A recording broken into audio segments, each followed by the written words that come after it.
আমি এখন যাচ্ছি একটা ছিনতাইকারীর ফোন পেয়ে ছিনতাইকারীর সাথে দেখা করতে। অবাক হচ্ছেন? আপনারা একটা ভিডিওতে দেখেছিলেন যে একটা ছিনতাইকারীকে সবাই ধরছে, মোবাইল ছিনতাই করলো, তাই মারধর করলো। আমি হঠাৎ যাচ্ছিলাম, দেখলাম যে প্রতিমধ্যে তার উপরে এভাবে আক্রমণ করছে জনতা উৎসুক। আমি তাকে সেভ করি এবং জিজ্ঞেস করি কেন সে ছিনতাই করলো, তাও একটা স্কুলে ক্লাস 10-এ পড়ে একটা ছেলের মোবাইল। সে বলছিল তার কিস্তির টাকা দিতে পারে না, চাপে, অশান্তি ফ্যামিলিতে। আগে টমটম চালাতো, পায়ে ব্যথা পাওয়ার পর থেকে সেটা বন্ধ, তাই বাধ্য হয়ে সে ছিনতাই করে।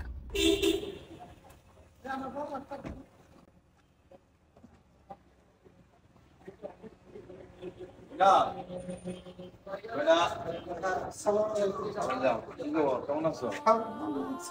ভালো আছো? কাঁদছো কে?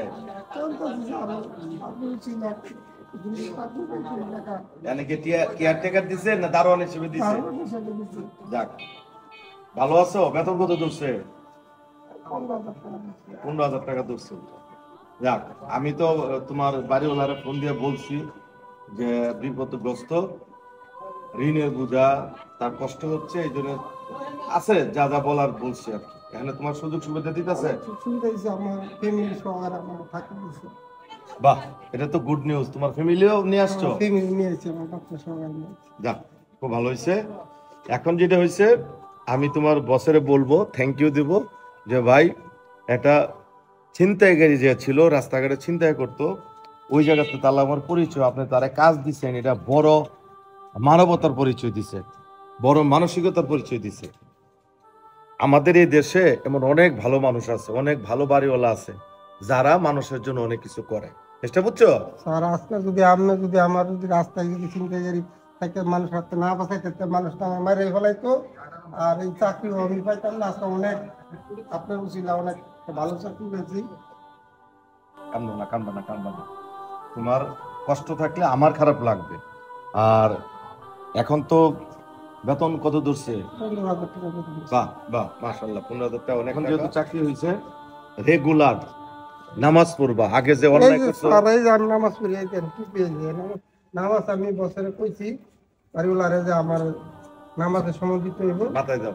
আমরা সবসময় টুপি, নামাজের টাইমে নামাজ যেহেতু নামাজ পড়ো, মাথায় দাও। যাক, নামাজের টাইমে আমি নামাজ পড়ি। যাক, এটা খুব ভালো লাগলো। নামাজের টাইমে নামাজ পড়ো।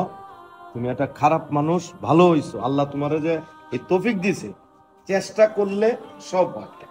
এই দুনিয়াতে আল্লাহ যখন মানুষে পাঠায়, তখন রিজিকের ব্যবস্থা করে দেয়।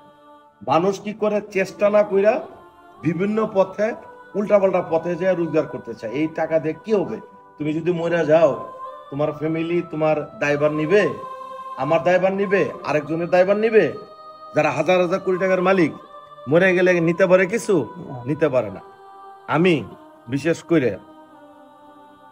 এই উপলব্ধিটা যখন আমার মধ্যে আসছে যে দান খয়রাত একটা বড় সওয়াবের বিষয়, রোজ হাসরে এটার জন্য আল্লাহ পাক নিজের হাতে পুরস্কার দিবেন। ওই দিন থেকে আমি মনে মনে একটা প্রতিজ্ঞা করছি, আমি মানুষের পাশে দাঁড়াবো। আমি এটা দান করার করি। কেন জানো? আমি মানসিক শান্তি পাই। আল্লাহর কাছে বলতে পারবো, আল্লাহ আপনি আমাকে দান করতে, আমি মানুষের পাশে দাঁড়াবো। আজকে যে আপনার আইনের কত বলতে লাত্তিবা দেখাইছি, কত দেখাইছি, কেউ মনে আরে অনেক জায়গায় গেছি, কেউ আমার একটা চাকরি দেয় নাই। আচ্ছা, তোমার বাচ্চা কাচ্চা লাগিয়া আমি তোমার আরো 5,000 টাকা দিয়ে যাই। নাও, এটা তোমার ছেলে মেয়ে মানুষ হোক, মানুষ হোক তো মানুষ করো। আর যে কোনো সমস্যা হইলে আমার জানাবো, ঠিক আছে? স্যার আসবেন, আমার দেখে যাবেন, আপনি সিলাই চাকরিটা পাইছি, অনেক ভালো আছে। ওকে, ভালো।